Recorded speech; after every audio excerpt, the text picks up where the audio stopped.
Now to finish this up, I gotta turn my pointer back on. To finish this up, let's go over acidic and basic salts. The reason this matters so much, like it may seem really particular, it's because this is the way we're actually going to get some of our acids and bases into our solutions. A lot of times we're going to use them in salt form. So we're going to take a salt that's in our lab bench, and we're going to pour it into our solution. We're going to do this especially when we make buffers later. So we need to know how to get things like the appropriate conjugate acids and bases in the solution to actually make the acids and bases that we want. And one of the most common forms is going to be as acidic or basic salts. So you want to identify if we have a solid compound, is this going to be an acid, a base, or neutral? So first let's consider the acidic case. So the acidic case is going to come from our cation. So for example, let's say I have some iron 3+ and I put it in water. It's able to form iron hydroxide. So when it does that, the iron has to pick up OH- molecules and it's going to get those from water. So if it's pulling off a bunch of hydroxides, it's leaving a bunch of extra H+ floating around. That means these are going to have acidic behavior. Now, basic salts, those are going to work the other way. These are going to be with our anions. So for example, sorry about that, didn't mean to cough in the mic. Let's say we're working with a salt that has, let's say, NO2-, for example. NO2-, it's able to pull a hydrogen to form HNO2. So when it does this, it has to do by reacting with water. It has to gain a hydrogen. So that means it's going to leave off some hydroxide, so it acts as a base. The strength of any particular ionic salt is going to be inverse with the strength of its conjugate. What do I mean by that? What that means is, in this case, my NO2-, the strength of this is going to be inversely related to how strong HNO2 is as an acid. As your conjugate gets stronger, the original is going to be weaker. So for example, let's say you took instead a strong acid, like HNO3. If you put NO3- in solution, HNO3 is so strong that you're not going to get any formation of HNO3. Therefore, NO3 is incredibly weak. It acts just as neutral when you put it in water. So NO3-, since it's connected to a strong acid, is going to be neutral. On the other hand, as the original acid gets weaker, then your base is going to get stronger, your conjugate. So in the case of NO2-, the really close but not the same as HNO3, NO2- is going to form some HNO2. That's because HNO2 is weak, whereas HNO3 was strong. Since HNO2 is weak, it doesn't do as good a job at forming, so it's going to more easily go backwards and reform some NO2-. Therefore, my NO2- is going to form into some HNO2. They're going to form, both are going to coexist. And if I pick another acid and it's even weaker, then its conjugate base is going to get stronger. Because the weaker the acid is, the stronger its conjugate base. It's more likely to turn back into it. Because remember, as we get weaker with our acids or our bases, what we're saying is happening is it gets weaker because more stays in the original reactant form. Very little product forms. And our conjugates are the products. So when HNO2 reacts with water, HNO2 plus water, it's forming its conjugate, NO2- and H3O+. So as we choose weaker acids, they're going to stay in the acid form more often. So if we take their conjugate base and put it in water, it's going to more easily reform that because the acid is weaker, it's able to be more stable in that form. Now, what you need to be able to do is take a compound and know whether it's acidic, basic, or neutral. So for review, I want you to pause here and try these three compounds here. Say whether they're acidic, basic, or neutral. Okay, let's go over these now.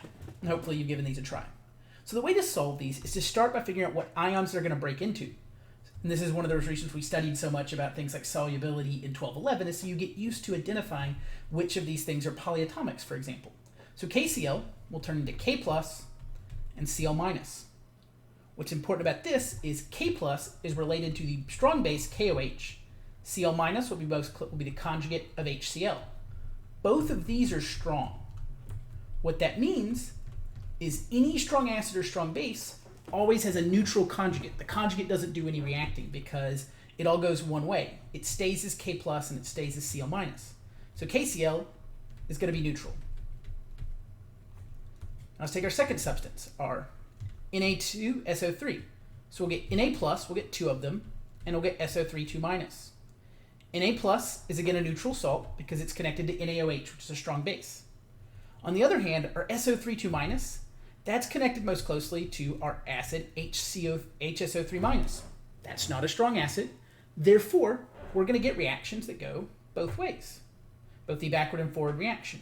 That means when you put Na2SO3 in water, it's going to form some HSO3. If it's going to form some HSO3, that means the water is going to lose some hydrogens to it, so you're going to have excess hydroxides. So this is going to be a basic reaction. That's because the SO3 2- acts like a base. It's accepting a proton. Since it accepts a proton, its base, it'll make a basic solution. Now for the last one, AlBr3. We have Al3 plus and Br minus. So Br is connected to the strong acid HBr. That means this part is neutral. It doesn't change the pH. Al3 plus, on the other hand, would be most closely connected to aluminum hydroxide. That is a weak base. It's not in group 1 or group 2. So, since it is a weak base, this reaction will go both ways. So Al3 plus is going to act as an acid. It's going to absorb some OH minuses, and when it does that, it's going to leave some extra H pluses floating around. So we're going to get an acidic reaction in this case. So for checking your own work, KCl was neutral, Na2SO3 was basic, AlBr3 was acidic. Now let's look at one more problem now in a numeric form. So I want you to give this a try. You've got the table you'll have on, part of the information you'll have on your exam present as well. So what is going to be the pH of a 0.1 molar solution of calcium nitrite? And if you're unsure, at least start by trying to figure out whether it's acidic, basic, or neutral. And if you can't go on from there, that's okay to stop there. But if you can, try to actually get all the way to the pH. Hopefully you paused and tried and got at least a little ways in. Now let's take a look at this problem.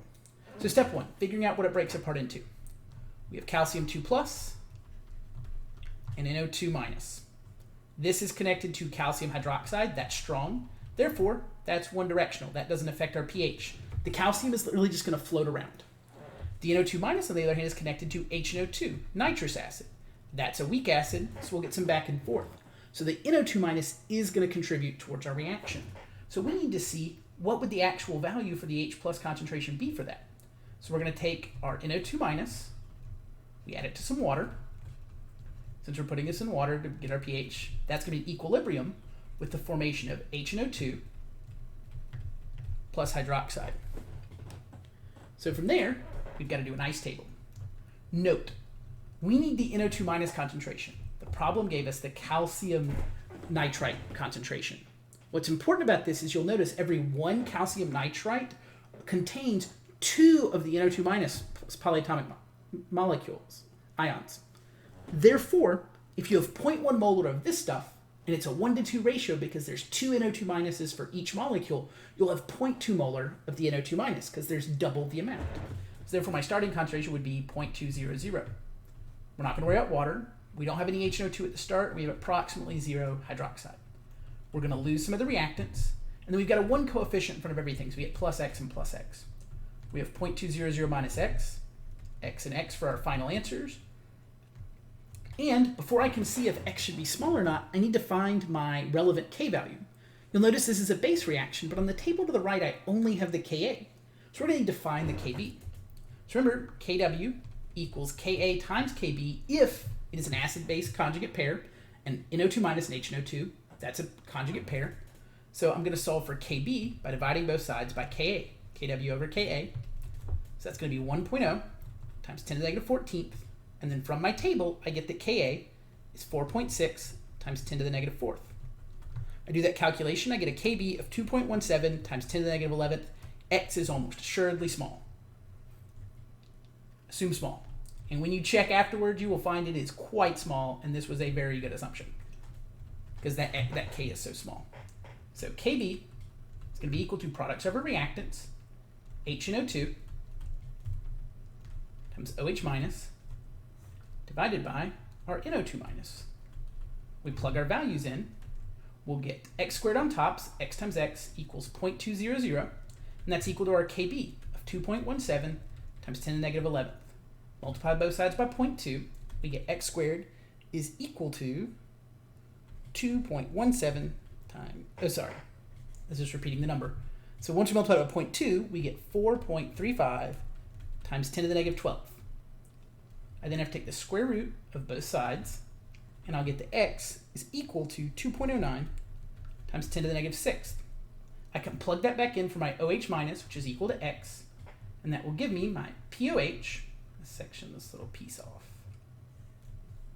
is equal to the negative log of 2.09 times 10 to the negative 6th.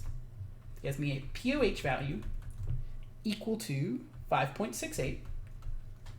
Then my pH is just going to be 14 minus my pOH, which in this case is 5.68. We do that, and I get a pH of 8.32. So indeed, this is a slightly basic solution because I put an anion in that could function as a weak base in the formation of a little bit of HNO2. It takes some of the hydrogens away from the H2O and forms some additional hydroxide ions. So we have additional hydroxides, makes our solution basic. Math checks out. So hopefully that helps out. That'll finish this chapter. The next material we'll be going over will start into the buffer material as well as titrations. But this finishes off the initial chapter on acids and bases and the review of it.